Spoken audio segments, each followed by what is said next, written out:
Oi, gente. Hoje são 4 de dezembro de 2022, à noite já, umas 8h30, mais ou menos, 8h20, 8h30. E faz muito tempo desde o último confessional. Esse apoio, esse braço, né, do celular que eu tenho agora, ele não é muito firme, então ele fica dobrando, caindo. E aí eu vou precisar consertar de vez em quando, gente. Eu saí do trabalho, hoje eu trabalhei, né, de manhã cedinho, antes das 8 da manhã, eu estava na UNB e saí 7 e pouquinho da noite. Nós trabalhamos no Revalida, que é uma prova de, como se diz, né, que vai aferir validade aos diplomas de médicos e médicas de pessoas que cursaram medicina fora do Brasil.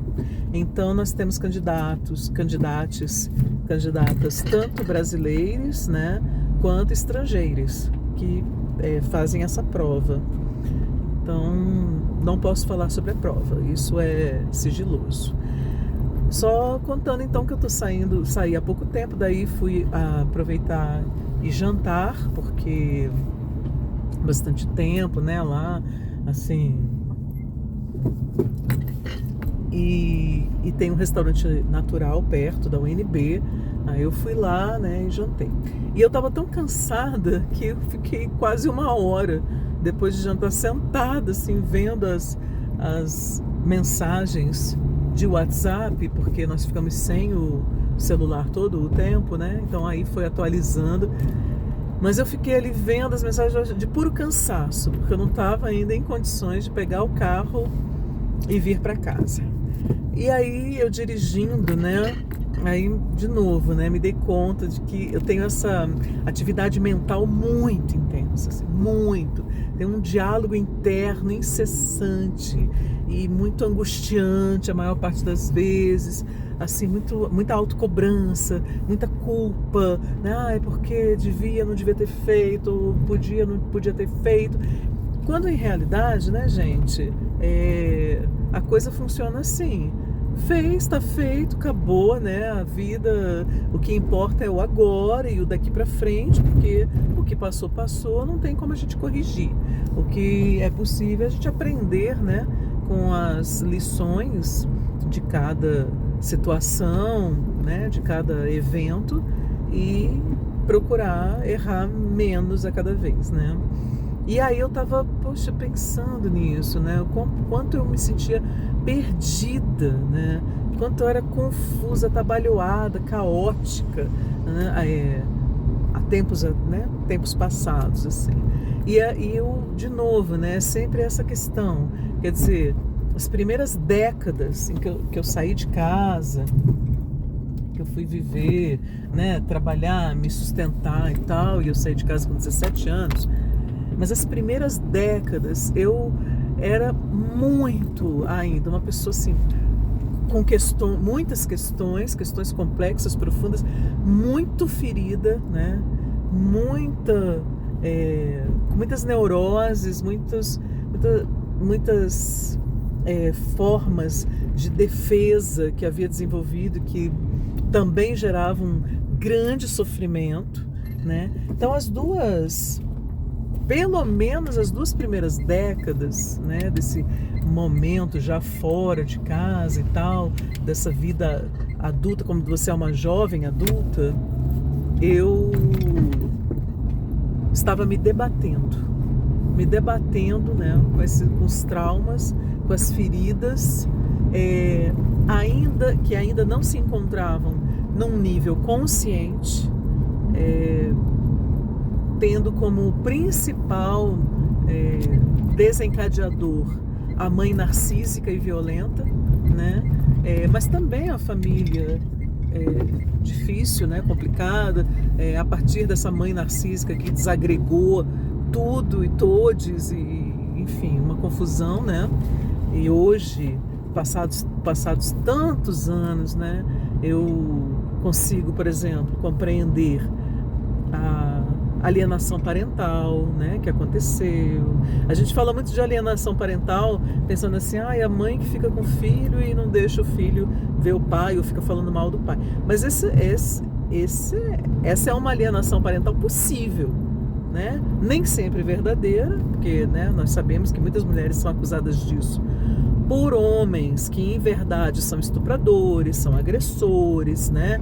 Mulheres que se separaram para proteger seus filhos e estão sendo penalizadas de formas bárbaras, sendo obrigadas a entregar as crianças justamente para seus estupradores, agressores, etc. Mas esse é um outro assunto. O que eu queria dizer é que a alienação parental pode ser feita por outros parentes e pode ser feito em relação a outro membro da família, né? Então, por exemplo, eu como a filha como é que se diz? Enfrentava, né? A filha que questionava, que não aceitava calada tudo aquilo, então me tornei o paciente identificado da psicanálise, né? Ou da antipsiquiatria, não me lembro bem agora qual das duas que adota essa. É mais a paciente identificada, né? Então, o que acontece? Nossa Senhora, gente, cada vez que eu lembro a energia, o tempo, sabe, a quantidade de vida que eu gastei com coisas assim, relações autodestrutivas, relações destrutivas, tóxicas, eu também numa postura tóxica, louca. Eu lembro que durante muito tempo eu era profundamente carente e eu só acreditava assim, os homens me deixam, né? As pessoas vão embora, as pessoas me deixam. Quando em realidade, depois de alguns anos de terapia, não foram poucos, né? Alguns anos de terapia, eu fui me dando conta de que eu sabotava as relações. Havia um determinado momento, eu me apaixonava, daí eu me vinculava àquela pessoa, daí começava a viver aquilo e tal, não sei o quê. E depois, em um determinado momento, aquela relação acabava, né? Rapidamente, tal, implodia. E aí eu fui me dando conta, nesse processo terapêutico, que é uma verdadeira arqueologia da nossa psique, né, da nossa mente, das nossas emoções, das nossas formas de agir e tal, que como a minha liberdade era algo muito caro a mim, muito, muito caro a mim, e liberdade em vários sentidos, tá? Assim, o direito desse livre pensar, liberdade para ir e vir, liberdade para escolher qual seria o meu caminho, o que eu queria fazer da minha vida, né? Então, liberdades em suas várias facetas. Como minha liberdade era muito, muito importante para mim, quando as relações começavam a realmente se tornarem estáveis, inconscientemente eu sabotava. Então eu começava a brigar, começava a criar situações e tal, e a pessoa também, se não tivesse maturidade, entrava ali no jogo, a gente começava a brigar, até que isso também mantinha ao mesmo tempo a adrenalina lá nos picos, né? E de repente, acabava a relação, claro, né? Aquilo implodia. E aí eu sofria um sofrimento assim, visceral, profundo, extremo, o que também mantinha a adrenalina lá no ápice, né? Até que eu entrava na próxima relação. Então, aquele apaixonamentozinho, aquela coisa toda de novo, a adrenalina lá no alto, ou seja, não permitia que a adrenalina baixasse, né? Era viciada nessa adrenalina, viciada em paixão, né? Não conseguia amar ninguém e tal. Isso aí eu até já contei em outros confessionais. O que estava me chamando a atenção agora, né, voltando para casa, dirigindo, era isso, assim, o quanto a esse teatro mental, como algumas pessoas chamam, ou esse diálogo interno meu, né, essa atividade mental intensa e ininterrupta, como ela continua e como ela me exaure. Gente, me exaure, sabe? Às vezes eu tô assim, fisicamente, externamente eu nem fiz tanta coisa, mas a minha cabeça ela vai a tal velocidade e com tal intensidade que eu, nossa senhora, chega um determinado momento, eu tô já estafando, né? Tô exausta, exaurida, não tem mais energia nenhuma. E grande parte é essa espécie de revisionismo, vou falar com muitas aspas, né? Porque eu não sei como nomear isso melhor, que é, quando você às vezes revê, né, várias passagens da sua vida e fala, puta, velho, como que eu, né, que merda, meu Deus, como eu fiz merda, né, aquela coisa assim, puxa vida, se eu fosse um pouco mais madura, como eu poderia ter lidado com isso com muito mais frieza, tranquilidade, né, isso poderia até não ter me afetado, e por aí vai, né, mas eu era profundamente reativa, passional, intensa demais em todas as esferas da vida, né? Inclusive trabalho, tudo assim. Às vezes comprava, né, conflitos, coisas que não eram minhas, não tinham nada a ver comigo. Eu tinha muito um perfil, né, eu era um pitbull, eu defendia as amigas, né, comprava as brigas delas, essas coisas. Então, assim, sei lá, metade das coisas eu poderia ter evitado simplesmente, né, tendo a lucidez de perceber, isso não é comigo, eu não tenho nada a ver com isso, né?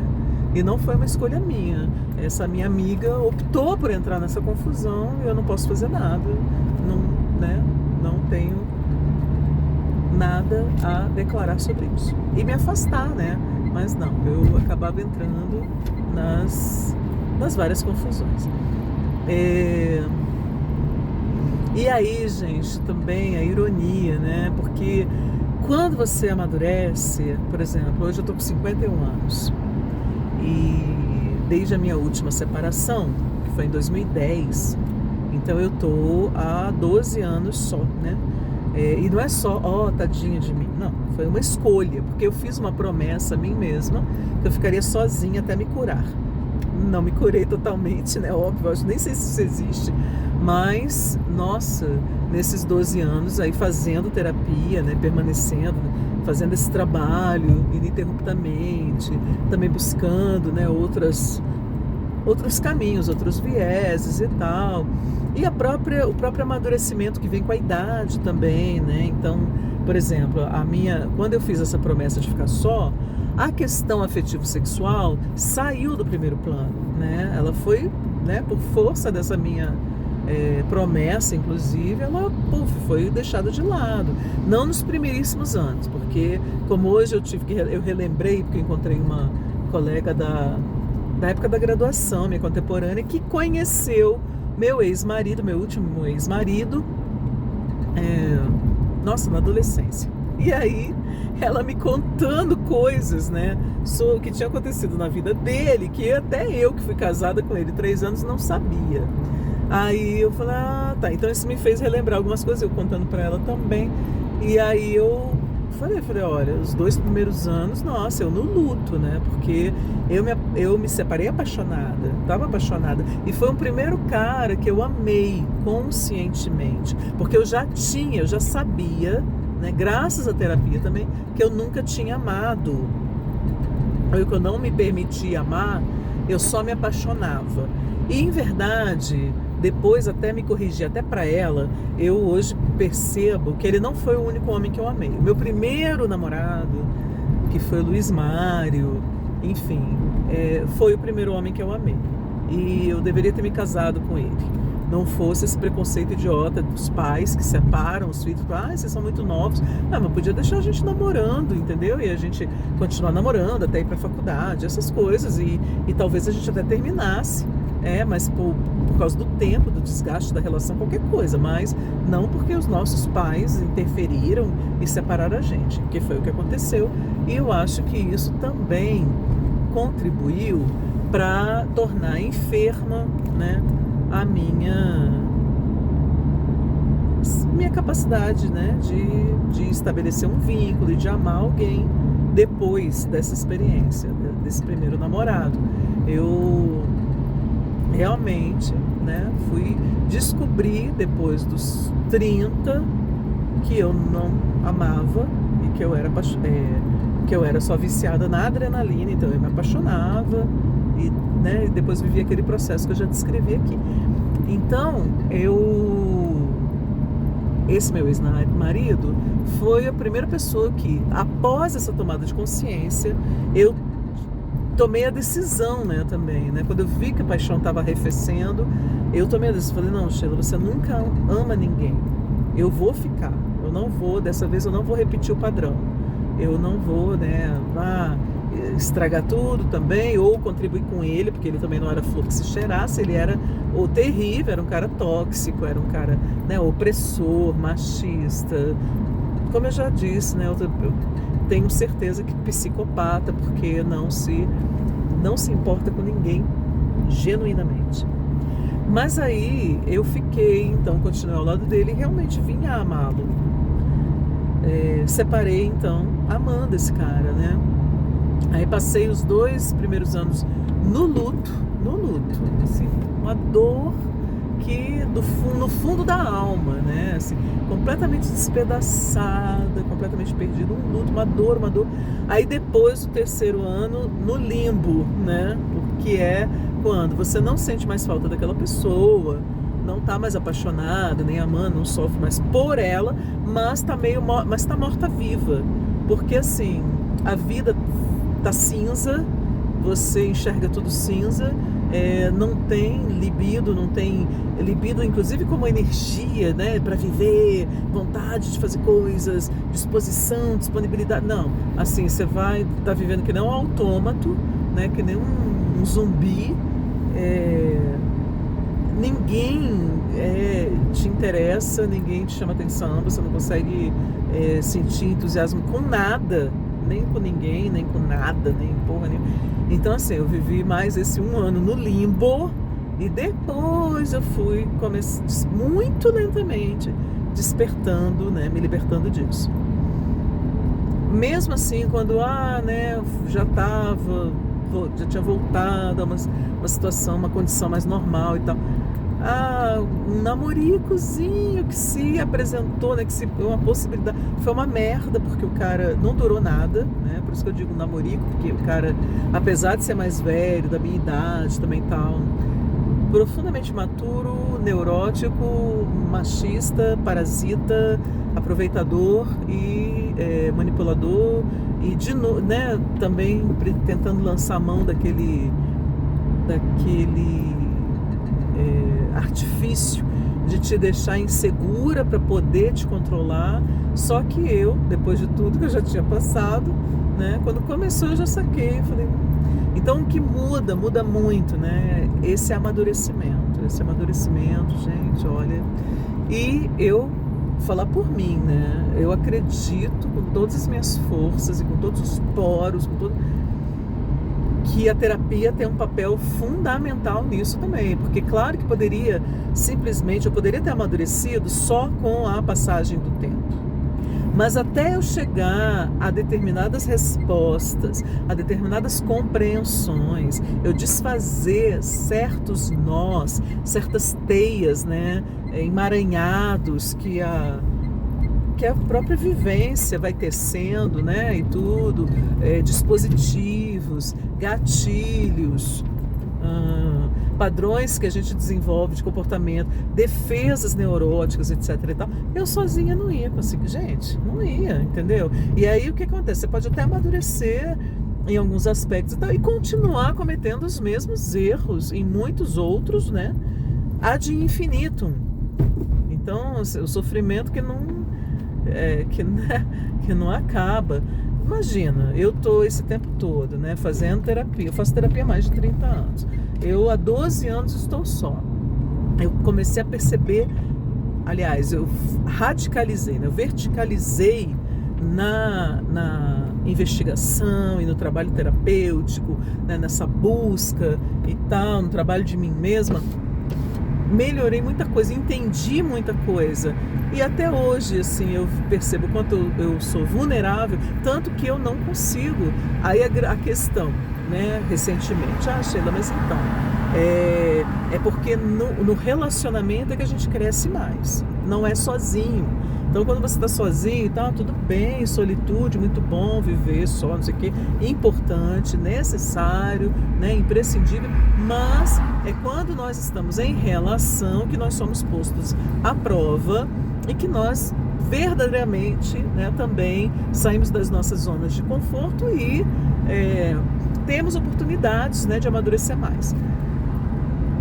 E aí, como é que você vai, quando é que você vai, né, se animar e... eu não, gente, olha, depois de todas essas mudanças, a minha questão é, eu conseguiria, agora que eu tô tão mudada, né, e que todas essas coisas aconteceram, eu não sei como é construir uma relação madura, né, gente? Uma relação de pessoas com mais de 50 anos. Eu não tô falando de molecagem, de você, ficar, beijar uma boca, né? Até porque chega uma hora que também que você não eu, por exemplo, morro de preguiça. Antes era o contrário, tipo aquela coisa, adoro, meu esporte preferido. Hoje, gente, não. Como é estado civil?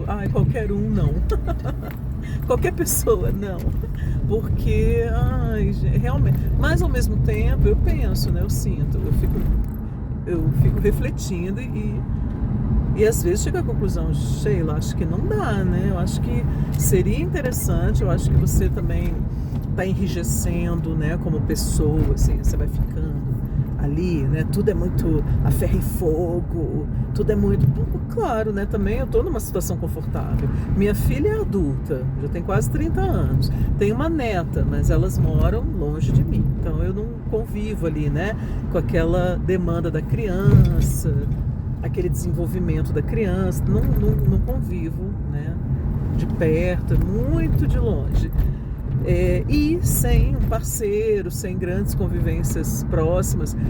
E aí você não tem que ceder, você não se torna maleável, você vai perdendo qualquer maleabilidade, porque é você e você decide, e você é que dá o ponto final, porque é para você mesmo e acabou o assunto, né? Não tem nem o que... E aí, gente, então assim... essa divisão, fica essa dúvida, né? Não é bem dúvida, nem sei, não é dúvida. Fica essa questão às vezes assim, né? Tão confortável, tão confortável. Tô aqui no trânsito, parei no semáforo. Sempre tem, né? Pessoas que passam pedindo. Desculpa, tô sem nada. E tô mesmo, a gente não pode levar pertences, não pode ficar com os pertences lá, tinha que levar o mínimo possível. Então eu levei só o celular, chave de casa, chave do carro e documento de identificação, documento do carro com carteira de motorista. Então até se eu quiser comprar qualquer coisa, se quisesse pagar quando eu fui comer, por exemplo, é Pix, porque tô sem carteira, tô sem minha carteira, sem cartão, sem nada. Então é isso, gente. Aí é uma loucura, porque eu fico, por exemplo, eu vou dormir, aí eu fico vendo uns filminhos. E eu faço questão de ver filminho, pipoca, filminho, assim, que não tem nada de sério, de grandes questões existenciais, filosóficas, ou filmes de ação, filmes com muito sangue, filmes de guerra. Nunca, não vejo nada disso, porque o objetivo o filminho que eu assisto antes de dormir é para esvaziar a mente. E uma coisinha bem finalzinho feliz, bem água com açúcar mesmo, para eu dormir feliz, para eu dormir aliviadazinha, né? Tipo, tá, que bom, a vida é bela. Mesmo que eu esteja me enganando, mesmo que a indústria de Hollywood esteja e faça isso mesmo, né? Nos engane descaradamente, mesmo que o amor romântico seja o ópio das mulheres, e eu tenho consciência disso, mas eu vejo esses filminhos, sei que é mentira, mas eles não me deixam angustiada. E aí eu vejo os filminhos antes de dormir. Aí tem filmes que tem assim, a mulher com 60 e não sei quantos anos, Aí ela entra no aplicativo de namoro e aparece um cara maravilhoso. E ela começa e tem aquele namoro maravilhoso com um cara maravilhoso, lindo, sexagenário, também o septuagenário, sei lá. E aí tem os, né? E aí esse é um dos casais do filme. Aí eu fico pensando, gente, mas que diferença, né? Porque no Brasil não vejo isso, assim. No Brasil não interessa a idade, o cara quer uma mulher com a metade da idade dele, esse machismo latino, né? E dificilmente assim, as mulheres vão ficando numa situação muito estranha, na medida em que elas não têm opção. Não é, eu estou só porque eu escolhi isso. Não, a maioria, elas acabam ficando sós numa situação de... numa falta de opção mesmo, num país machista como o Brasil. E aí às vezes eu me pergunto, né? Eu falo, Sheila, será que você vai se ver numa situação assim? Ou você ainda tem um tempo de, né, vivenciar uma relação, que aí seria, eu espero, né, gente, a última, porque não dá também, não dá pra pensar assim, mais uma, se não der certo, mais outra, não. Aí seria, com esse acúmulo, né, de vida, de experiência e tal, encontrar uma pessoa, então que seria a pessoa.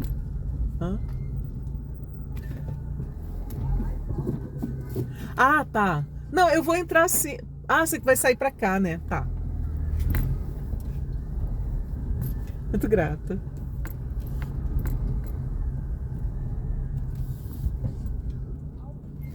Não cabe.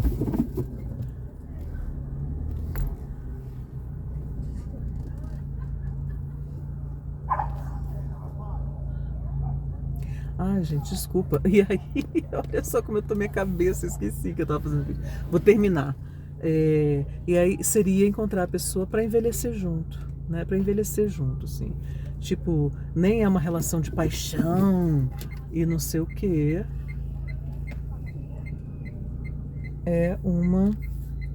Seria, né? Uma relação de amor para envelhecer junto, para ficar juntos ali até o fim da vida. Mas é uma grande incógnita. Bom, gente, vou finalizar. Meu Deus, o vídeo tá com quase 30 minutos. Então, quem tiver paciência, quem teve paciência para chegar até o final, muito grata. Ótima semana para nós, porque hoje já é, né, noite de domingo, então ótima semana aí para todo mundo. Começando, estamos em dezembro já, Natal. Ai, tudo de bom, gente. Seguindo aí. E agora eu vou procurar, né? Não tô prometendo, porque toda vez eu falo, agora eu voltei, vou fazer os confessionais sempre, não sei o quê. Mas como não tem nenhum tumulto acontecendo na minha vida, aí às vezes eu fico até meio constrangida, tipo, né? Não sei se interessa, enfim. Mas vou fazer esse registro, que é voltando ao princípio lá, né? Quando eu comecei a fazer. São depoimentos de uma mulher nesse início do século XX, né? E como é que é aí a nossa vida nesse país periférico, né? Brasil, desses tempos. E eu tô, né, lembrando também que eu sou uma mulher ciente dos meus privilégios, sou lida como não negra, né, como não indígena, trabalho, sou escolarizada, tenho mestrado, né, tenho meu trabalho, sempre fui independente, me sustento, tenho minha casa própria, então eu falo de um lugar de privilégio. Grata. E também numa capital, né? Não tô numa cidadezinha de interior. Então eu tô na capital, inclusive na capital do país, Brasília. É isso. Grata pela companhia até aqui e até a próxima.